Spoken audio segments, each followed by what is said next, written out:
Lisa Lanier is our official attorney of the Two Guys Named Chris show. Segment is called Lawyer Up. We do it every week at this time.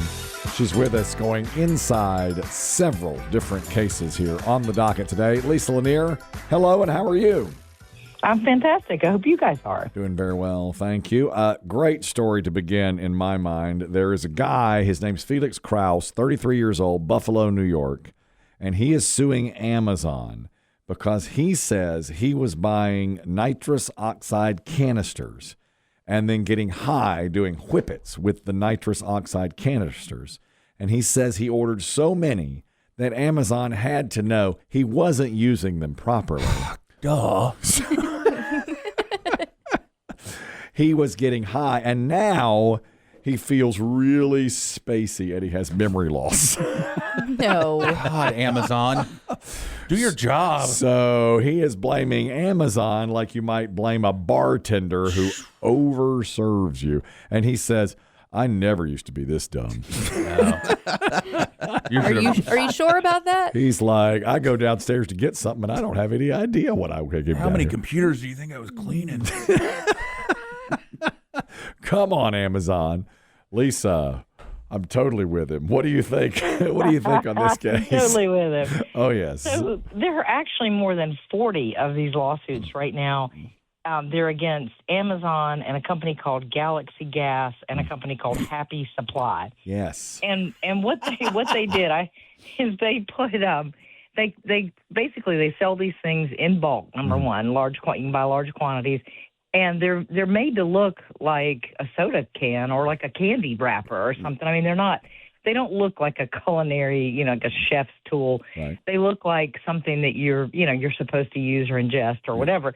And so, and the injuries, like this guy that made the news in this most recent filing, I don't think he has the significant injuries that like these other 39 people have, because a lot of these people have horrible like brain injuries, paralysis. I mean, there's awful stuff. I mean, people have had to just have all kinds of permanently disabled like crazy. Yeah. And so I think what we're going to see is a failure to warn. There's these are filed under a consumer law, a lot of them in New York, some of them in Georgia, though.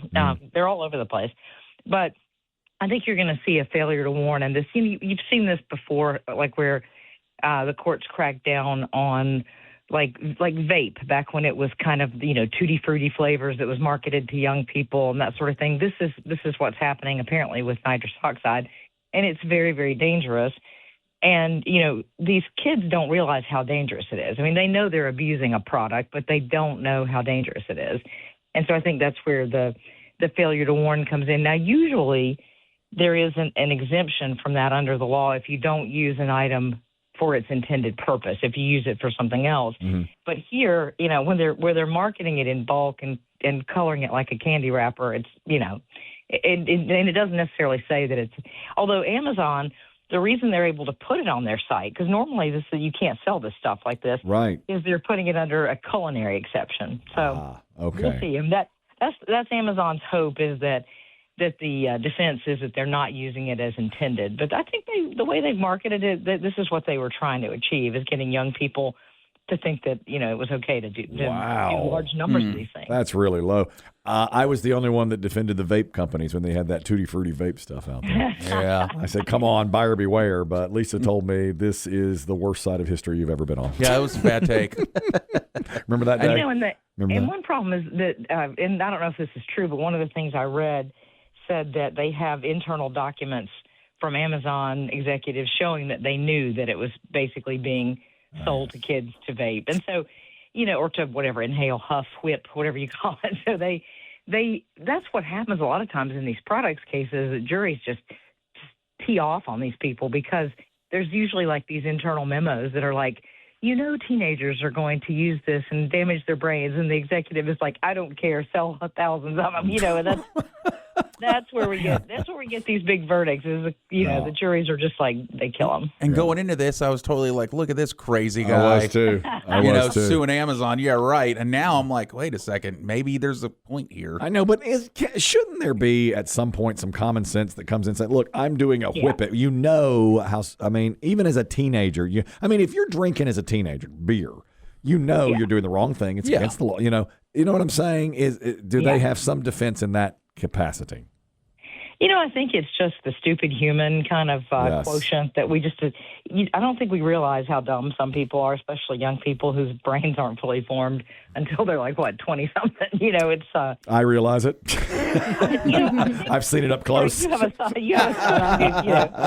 son. I've been around it. I live with it too. But, these kids, they assume that if something is sold on Amazon by the case, that somehow it's safe. And I think that's where, the problem lies. Exactly. Boy, you totally changed with me, too. Biggie's right. I mean, I went into this thinking this spacey guy from Buffalo. Now, is he going to get anything out of it saying, hey, I forget where I go when I go downstairs? I feel like he's a little different case. I think his is weak. Yeah, I don't think I think his is weak. But these kids that are like paralyzed or have had chunks of their brain removed or pressure relieved off their brain. Yeah, that's different. This guy's trying to glom onto that. Now, this one hits close to home. There's a grocery store, you've probably heard of it. It's called Trader Joe's. There are some in a class action lawsuit alleging that their coffee, and it's just one, it's their French roast low-acid whole bean coffee, has half the caffeine of a typical coffee brand, and it's not put front and center on the advertising, on the packaging, to say half the caffeine. So people are drinking it and saying, hey, I'm not getting a jolt. What's the deal here? What's going on? So they're suing to say, put this front and center on the packaging. What do you think, Lisa? Should Trader Joe's have to do that? Well, we've seen in these consumer protection class action lawsuits, we've seen the pendulum kind of swing from an extreme of being very pro-consumer to being more in favor of the companies and not being as stringent on them about some of their disclosures. And here, I don't think, I think what we're mainly seeing is companies getting slapped for some kind of overt misrepresentation. But here, they're not claiming that it's, anything about how much caffeine is in it. They're not putting like the little label on there about it. And I don't think they're required to. I mean, some coffee, lots of different coffees have different levels of caffeine. Right. And but I think the bigger problem they have in this lawsuit that isn't being talked about as much is that the testing is showing that it's actually not low acid, and they do claim it is low acid. Oh. And so that they may have trouble with because you can't make an overt disclosure that's false. Yeah, so they could be in trouble with the different thing. Oh, that's interesting too. But what the people are saying is, look, if it's decaffeinated, you have to say decaffeinated. On this, you should have to say half caffeinated, but that's not the case?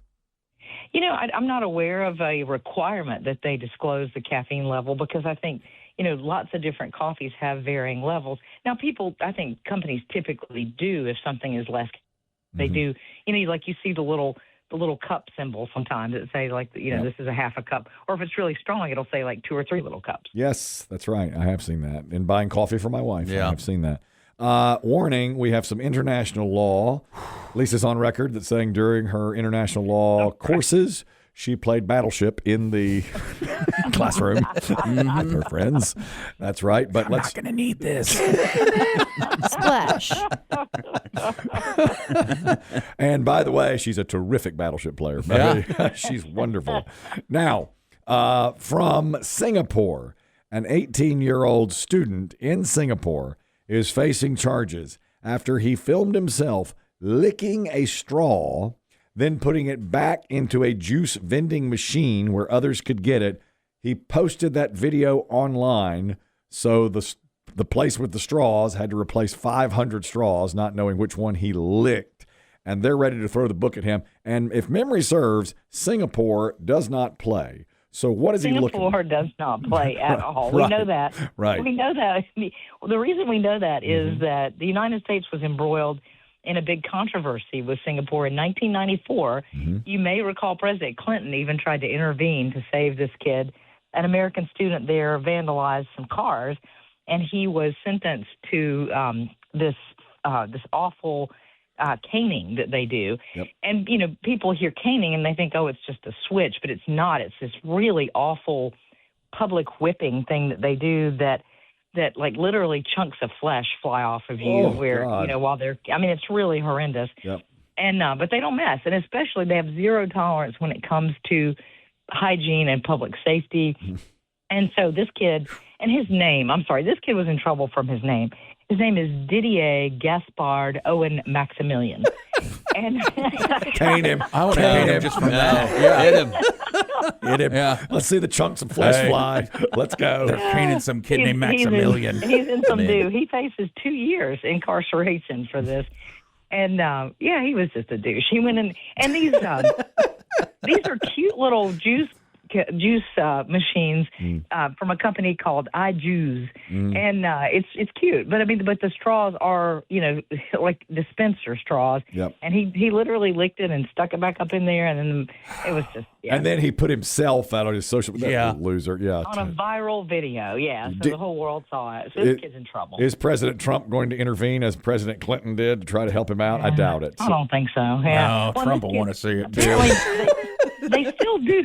They still do caning, but it's not as common. Do you know on TV? Yeah. I think I remember that kid's name. Was it Fay? Like Michael Fay, or I mean, it could be confusing. That kid, Michael Peter was his name. Okay. Yeah.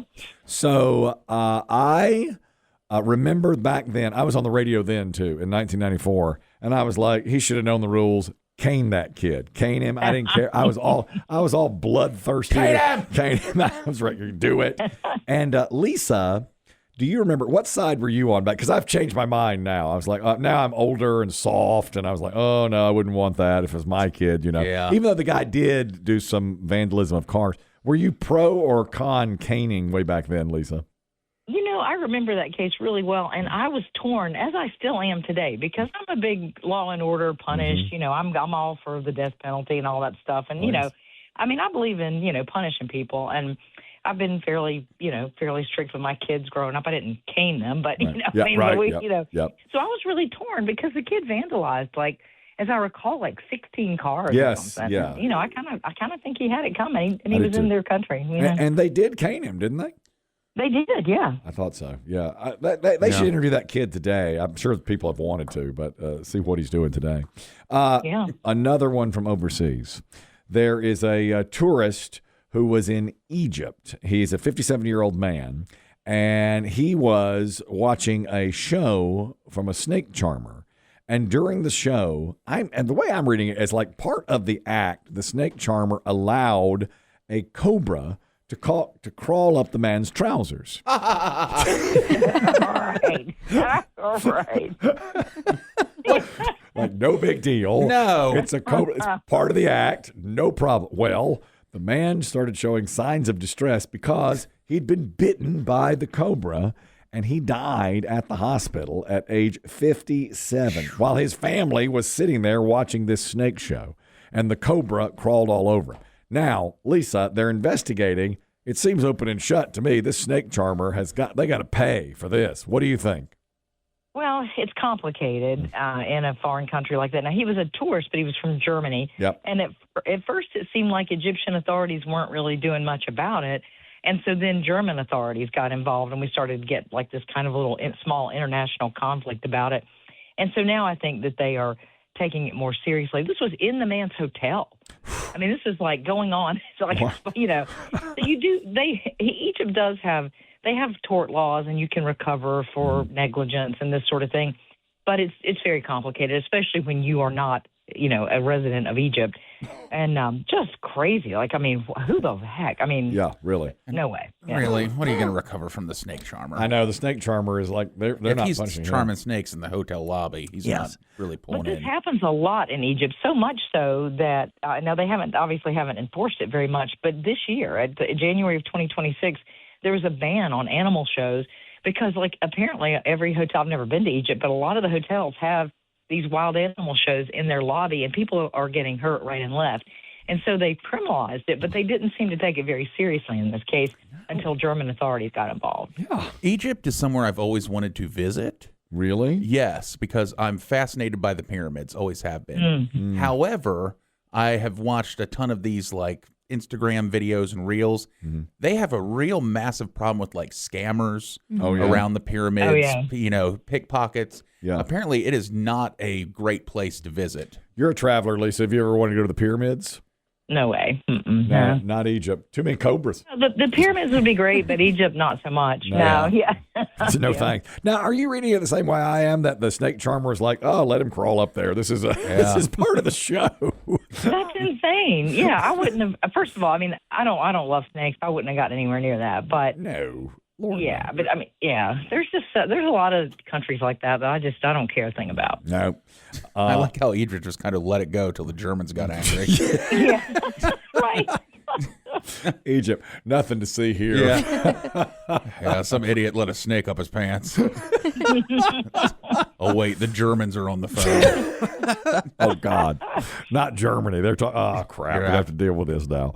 Back in the United States, Flower Mound, Texas. I'm wondering how common this is. I think it's been settled now, but a kid with 21-year-old college student was fighting a bill. He had a $3,200 bill for tolls on a toll roadway in a car that he no longer owned. He had a Honda, and he replaced it with a Chevy Bolt.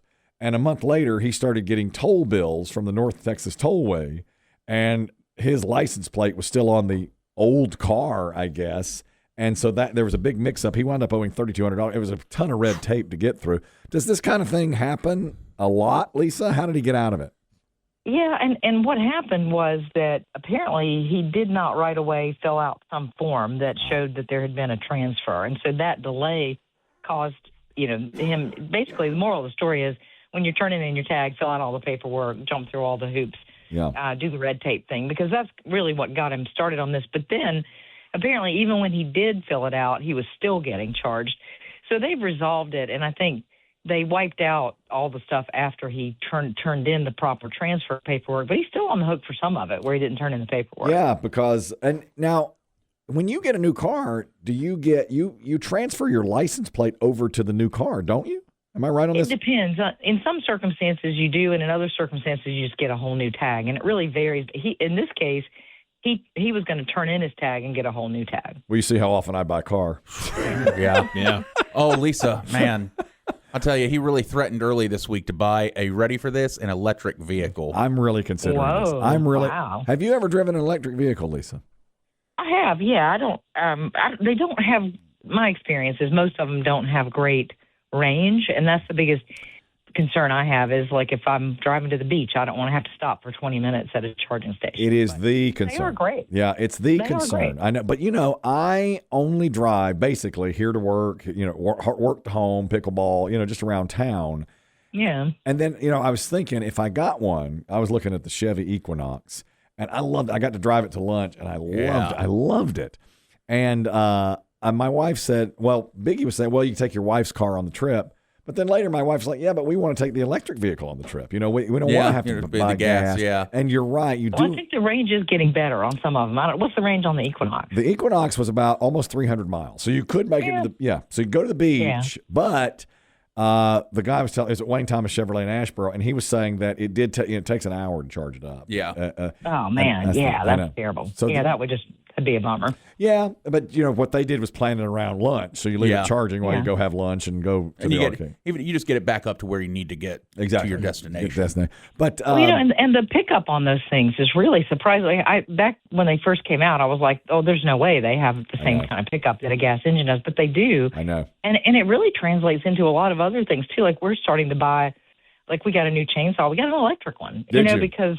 And it's surprising. The power is surprising. I know. And consistent. And you're right. Yeah. It'll get better and better. Mm-hmm. And you're right on the pickup, too, because I drove us to lunch, and the car guy was we got to lunch. He looked at me. He's like, you babied that thing, you big old puss. Come on now. Get it out there. I can't. I can't do it. On Dixie Drive. I can't do it. We drive down to Sir Pete's, and I was like, I can't do it. I'm on Dixie Drive. He's like, put your foot on the damn thing. Come on, Sally. Let's go. And I don't know. But I really liked the feel of it. Yeah. And for the first time in a while, I was like, I might buy this vehicle. I'm trying to go green. You know me, Lisa. Big environmentalist. Yeah. You know how I am. Come on now. All right. That's Lisa Lanier. She's gone through most of the document. Got some stories held over for next week. Lisa, it's fantastic to talk to you as always. LanierLawGroup.com is the website, or HireAHeavyweight.com. Thank you, Lisa. Have a great weekend. You as well. There she goes.